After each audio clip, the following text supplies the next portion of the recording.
Seja muito bem-vindo à história de hoje. Prepare-se para mergulhar em um suspense psicológico que vai desafiar o que você entende por memória, identidade e manipulação. Se gostar dessa história, deixe seu like, se inscreva no canal e ative as notificações para não perder os próximos mistérios. Agora, vamos ao começo. Isadora Valente era tudo que a diretora do Colégio Monte Elísio gostava de exibir. Notas perfeitas, comportamento exemplar, dedicação sem descanso. Enquanto os colegas descansavam no pátio, ela estava na biblioteca, devorando apostilas. Seu nome sempre vinha primeiro nas listas. Era conhecida como a menina que nunca erra. Mas a chegada do novo professor de humanidades, Sr. Abel Caldas, mudou tudo. Ele era jovem, enigmático e pouco afeito aos métodos tradicionais. Nas primeiras aulas, os alunos acharam-no estranho, mas carismático. Usava frases como "desaprenda para aprender" e dizia que o verdadeiro conhecimento vinha de dentro, não dos livros. Isso despertava curiosidade e desconforto. Isadora foi uma das primeiras a sentir esse desconforto virar angústia. Na terceira aula com o professor Abel, algo esquisito aconteceu. Não conseguia lembrar do que foi ensinado. O relógio marcava o fim do período. Os colegas pareciam normais, mas minha mente estava em branco. Folheando o caderno, encontrei anotações com a minha letra, mas sem qualquer familiaridade. Frases soltas, rabiscos, palavras desconexas como memória reversa, simulacro, vácuo mental. Pensei que estivesse cansada, talvez estressada. Mas na semana seguinte, a mesma coisa aconteceu. E de novo. E de novo. Era como entrar em uma câmara de esquecimento. Saía com cadernos preenchidos, mas com a sensação de que alguém tinha usado minha mente sem permissão. Tentei gravar a aula com o celular escondido, mas o áudio só captava um chiado metálico. Foi aí que comecei a duvidar, não só da memória, mas da própria sanidade. Nas semanas seguintes, comecei a perceber que algo estava errado. Lapsos fora da sala de aula, confusões com nomes de professores. Chegava em casa sem lembrar o caminho que fiz. Os pesadelos eram estranhos, sempre com quadros brancos e vozes sussurrando respostas que eu não havia perguntado. Minha mãe, preocupada, me levou ao neurologista. O diagnóstico foi estresse agudo, mas eu sabia que havia algo mais, algo que começava e terminava na sala 43, onde o professor Abel dava aula. Decidi ir à aula sem interagir, apenas observando. Não anotei nada, mas ao fim do período, meu caderno estava cheio, páginas inteiras preenchidas, e eu, vazio total. Aquilo começou a me assustar de verdade. O que estava acontecendo comigo? Certa noite, folheando minhas anotações, percebi algo estranho. A cada 3 páginas, uma palavra se destacava. Era silêncio. Decidi organizar tudo numa linha do tempo, e então vi. Havia um código nas palavras grifadas. Letras maiúsculas, traços, um padrão. Levei para Henrique, meu amigo que adora criptografia. Ele passou a madrugada analisando. Finalmente ele disse: as palavras formam uma mensagem fragmentada, como se você estivesse tentando se comunicar consigo mesma, mas sob censura. Fiquei em choque. Estaria eu lutando contra uma parte de mim mesma? Ou alguém estava usando minha mente como um quadro em branco? Na aula seguinte, Isadora decidiu confrontar o professor.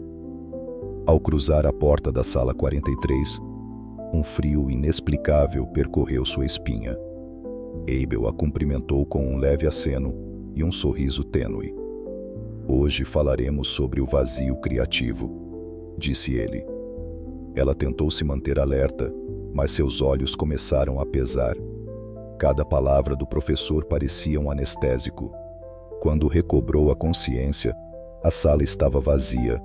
O relógio marcava o fim da aula. No caderno, uma única frase: você ainda não está pronta para saber. Ela não lembrava de ter escrito aquilo. Isadora ficou sentada, imóvel, observando aquela frase, como se fosse um espelho quebrado. Você ainda não está pronta para saber. Quem havia escrito isso? Ela? O professor? Uma parte esquecida dela mesma? Sentia-se dividida entre dois mundos, o que lembrava conscientemente e o que estava armazenado em algum canto oculto da sua mente. Começou a sonhar com símbolos, um triângulo, uma espiral, um círculo cortado ao meio. Nos sonhos, ouvia vozes dizendo que só quando o quadro estivesse completamente limpo, ela poderia ver. Numa tentativa de entender, Isadora passou a gravar sua rotina em vídeo, mas ao assistir às gravações, percebeu algo assustador. Cortes abruptos, ruídos, distorções. Era como se alguém, ou algo, estivesse manipulando sua percepção da realidade. Ela já não sabia mais em quem confiar, nem mesmo em si mesma. Em uma noite chuvosa, voltei ao colégio escondida. Consegui uma cópia da chave da sala 43 com o zelador, dizendo que tinha esquecido um livro. Mas minha intenção era clara: descobrir o que havia ali, além da aula. A sala estava vazia, escura, com aquele cheiro de giz molhado e tinta envelhecida. Acendi as luzes. Tudo parecia normal, até que reparei em um armário trancado nos fundos. Usando um grampo, forcei a fechadura. Dentro, encontrei dezenas de cadernos, todos iguais aos meus, com letras diferentes, mas com os mesmos padrões de palavras, símbolos e lapsos, nomes de outros alunos que já haviam passado pela mesma experiência, todos alunos exemplares. E todos eles desapareceram da escola misteriosamente. Recuo, ofegante. Estou diante de algo que transcende qualquer explicação racional. Ela levou alguns cadernos para casa e passou a noite comparando os padrões. Percebeu que cada aluno começava com o mesmo perfil: alto desempenho, rigidez, busca por perfeição. Mas aos poucos, todos relatavam confusão, sensação de perda de identidade e sonhos simbólicos. Exatamente como ela. Na última página de cada caderno, havia uma mesma frase, com caligrafias diferentes: quando o quadro estiver em branco, a verdade será revelada. Isadora teve uma epifania. O professor não estava ensinando. Ele estava desfazendo, apagando aquilo que ela acreditava ser sua identidade. Para quê? E o que viria depois? Na manhã seguinte, eu enfrentei Henrique com toda a verdade. Ele parecia cético, mas o silêncio dele dizia tudo ao ver os cadernos. Isso parece um experimento, como se ele estivesse apagando os traços mais rígidos da personalidade de vocês, como se estivesse reprogramando vocês. A palavra reprogramar ecoou na minha mente como um trovão. Na aula daquele dia, decidi fazer o impensável: não levar caderno, não olhar para o professor, não ouvir. Coloquei fones de ouvido com ruído branco, mas mesmo assim, no fim da aula, eu não me lembrava de nada, e na minha mochila, um caderno novo havia aparecido, com uma nova mensagem: evitar não é escapar. Isadora sentia que estava presa num ciclo de esquecimento. Mas agora, tinha consciência disso. Decidiu então fazer o movimento inverso, deixar de resistir. Na aula seguinte, encarou o professor, deixou-se levar por suas palavras e relaxou a mente. Durante esse estado, teve uma visão intensa. Estava diante de um quadro branco.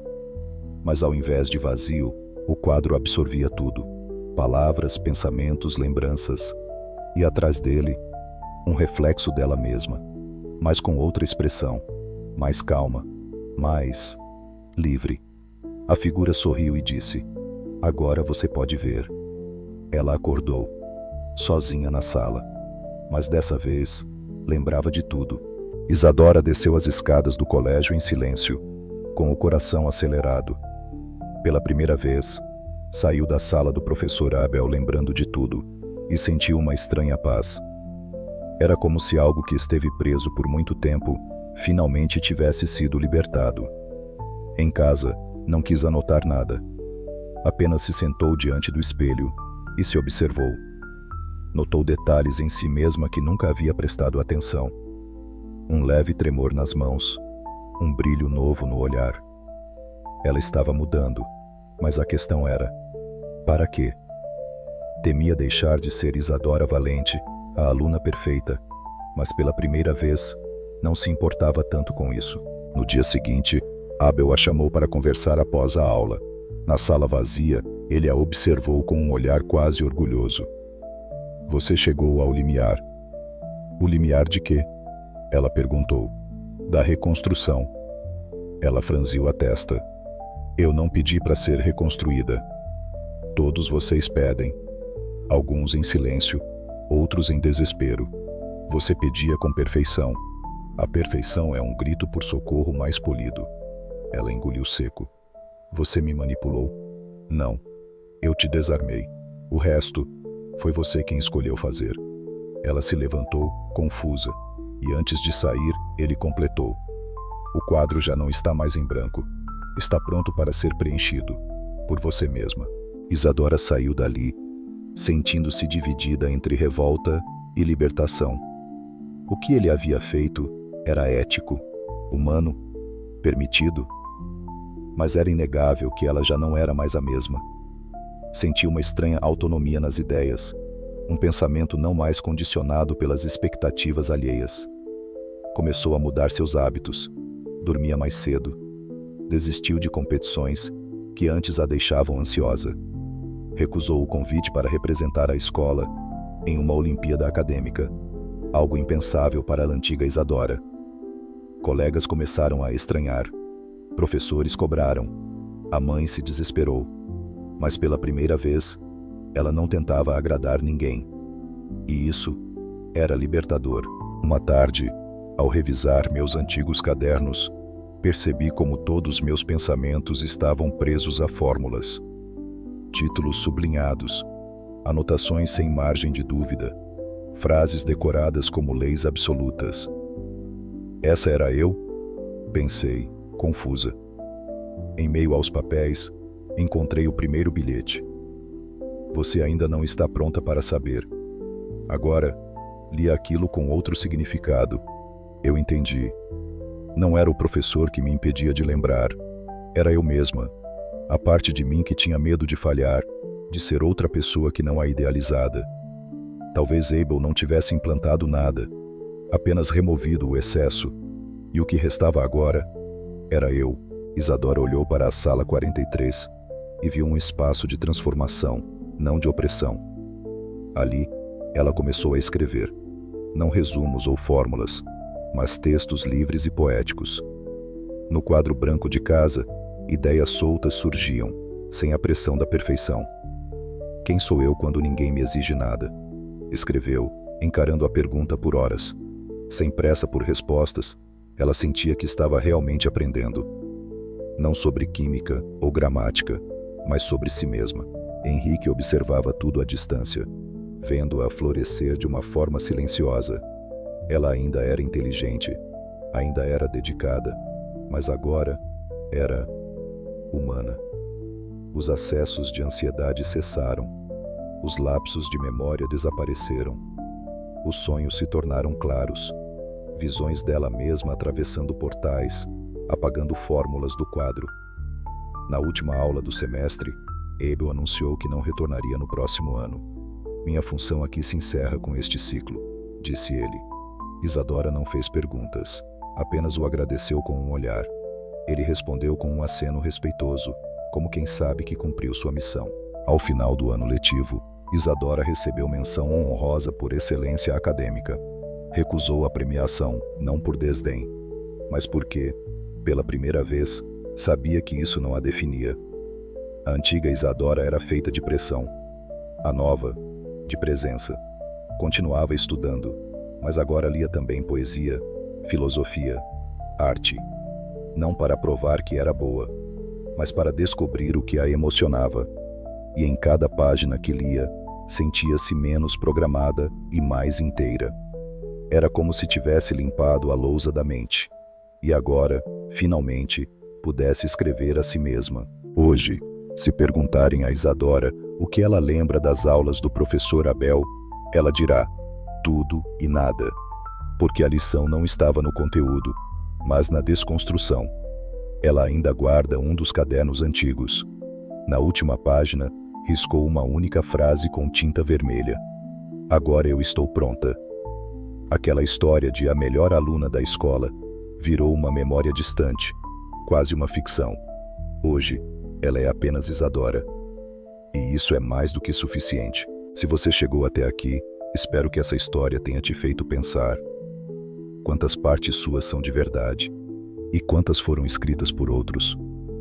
O quadro em branco pode ser assustador, mas é também uma oportunidade. A de recomeçar, de se redesenhar, de abandonar a perfeição e escolher a autenticidade. Se você gostou dessa história, deixe o like, se inscreva no canal e compartilhe com alguém que precise ouvir isso. E agora, obrigado por assistir até o fim. Se essa história mexeu com você, curta o vídeo, se inscreva no canal e ative o sininho para mais histórias como essa. Queremos muito saber o que achou. Deixe nos comentários sua opinião e ideias para as próximas tramas. Nos encontramos na próxima história. Até breve.